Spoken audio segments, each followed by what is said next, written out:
Sa mga nagsasaliksik ng katotohanan sa pananampalataya, meron po akong very interesting question. Sa inyo pong palagay, sa inyo pong pananaw, sa inyong pagmumuni-muni, ano ang pinakamalaking kasalanang maaring magawa ng tao?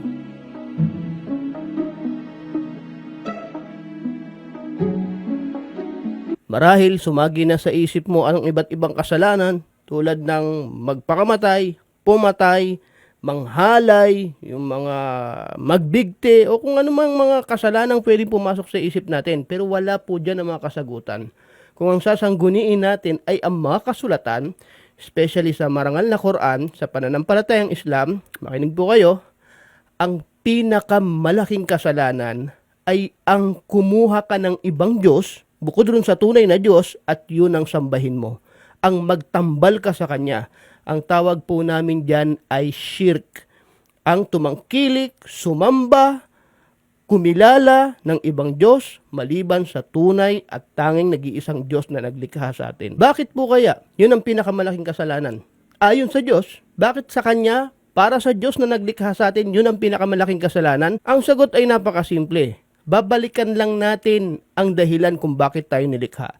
Tandaan natin na ang lumikha sa atin, ang Panginoon tagapaglikha, ang Diyos, pagkatapos tayong likhain ay nilagay tayo dito sa mundo at ibinigay ang lahat ng kailangan natin. Kakainin natin, makakasama natin, mamahalin natin sa buhay, lahat, pati yung mga hindi natin kayang isipin, binigay ng Diyos na biyaya sa atin. Ang dahilan bakit? Para sumamba tayo sa Kanya. Yun po ang dahilan. Nakalagay po yan sa mga kasulatan, وَمَا خَلَقْتُ الْجِنَّ وَالْإِنسَ إِلَّا لِيَعْبُدُونِ. Nilikha lamang daw ang tao para sambahin siya. So pagkatapos ng dahilan na binigay sa iyo lahat ng Diyos ang kailangan mo para sambahin siya at ipinaalam naman to ng Diyos sa pamamagitan ng pagpapadala ng mga propeta, pero anong ginawa natin? Sa halip na ang Diyos ang sambahin, ang maraming tao kumuha ng kapwa niya nilikha at yun ang sinamba. Ang mas masama, ang kinuha niya yung siya mismong lumikha, tulad ng Diyos na gawa sa bato, kahoy, simento, plastic, so patawarin tayo ng Diyos at ginagawa yan hanggang ngayon ng mga tao. Ang tawag ng Quran dito ay ang pinakamalaking kawalan ng katarungan. Bakit? Sapagkat ang katarungan ay sambahin mo ang Diyos, gawin mo ang dahilan, ang purpose kung bakit ka nilikha, pero anong ginawa mo? Kaya nakasaad sa marangal na Quran, sinabi ni Luqman sa kanyang anak, Ya bunay, la tushriku billah, inna syirka la dhulmun azim.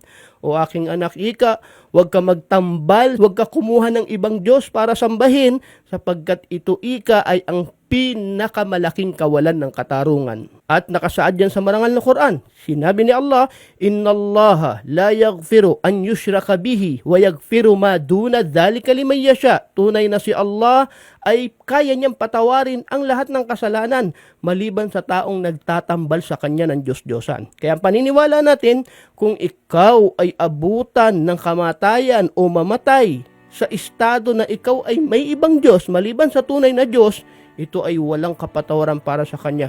Naway iligtas, ilayo tayo ni Allah sa mga ganitong pagkakamali o pagkakasala.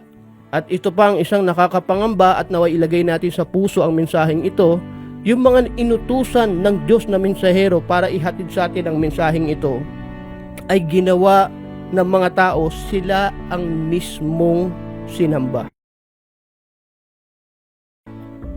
Naway makarating sa atin ang mensahe na yun. Sila yung sinamba samantalang sila ay mensahero ng Diyos. Sana nauwanawaan nyo kung ano ang aking tinutukoy at dalangin ko kay Allah para sa sambayanan natin, mga kababayan natin, naway magbuni-muni pa tayo ng malalim hinggil sa pananampalataya, hinggil sa reliyon, lalo ngayon sa sitwasyon natin na tayo ay nasa kanya-kanyang mga tahanan at maraming oras para mag-aral ng salita ng Diyos. Maraming salamat po, naway mapasa atin ang gabay.